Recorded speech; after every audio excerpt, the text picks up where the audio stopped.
there was one particular statue that I thought was very strange. It was a woman with one leg and another leg extending out of her forehead. And I said, what is the story behind that?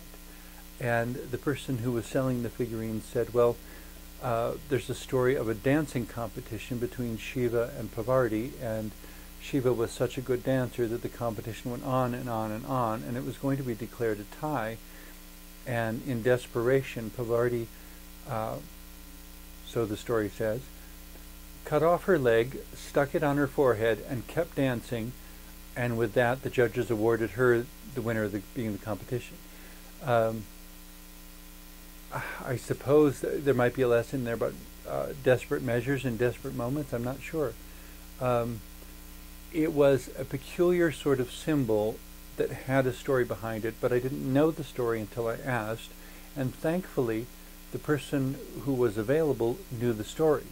Otherwise, it would have simply been a mysterious statue, a mysterious symbol that could never really be deciphered, unless I could find the story somewhere else. I've very rarely seen that statue, by the way, so it's probably one of the less known stories from the myriad of Hindu deities. But in a similar sort of way, I always found it being fascinated with symbols and enjoying living life in this multidimensional symbolic way, that there was the object and the meaning and the story, and so it was immediately so multidimensional. It was fascinating. It always bothered me when I would go to church, each Sunday, and of course going to Catholic school 5 times a week as well, because we had church before school every day. And yet nobody seemed to know the stories of any of the faces in the stained glass windows. In every window there was a face and a depiction of some event, a saint or something, I suppose, but nobody seemed to know them all. The only names on the window, interestingly, are the names of the people who donated the money to have the window created.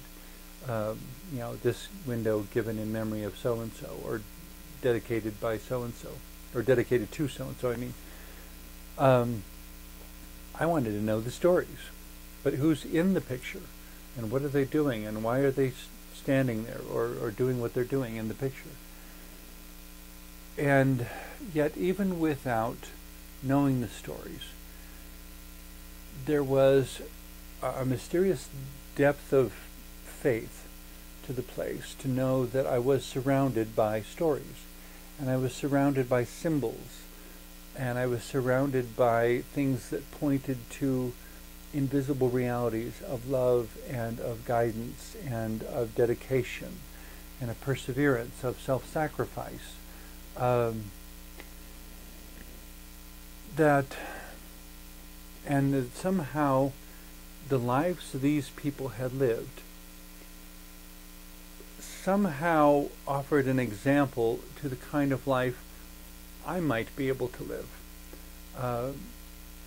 Because the people were highly regarded enough to be depicted within a church window, I figured they must be someone of some importance. And so in that sense, each of the unknown faces became symbolic of some degree of spiritual mastery to me. All unique individuals, and yet what they all apparently had in common was some degree of spiritual mastery.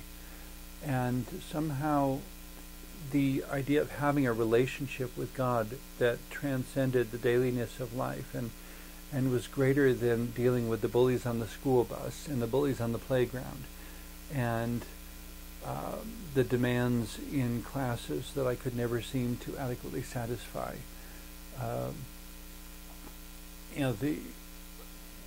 Which I guess leads me to the memory of my 3rd grade arithmetic test, which in a way was a symbolic sort of repetitious pattern also.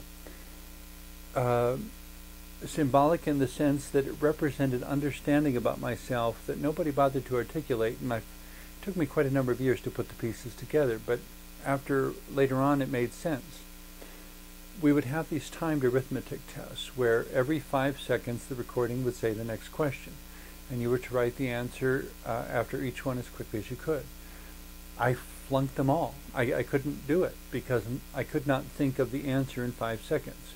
It usually took me about 7 or 8 seconds, and by that time we were on to the next question. My brain got confused and I couldn't remember enough of the questions, and I flunked all the arithmetic tests. By the time I got to 6th grade, however, my various teachers had discovered that I was actually very, very good in math.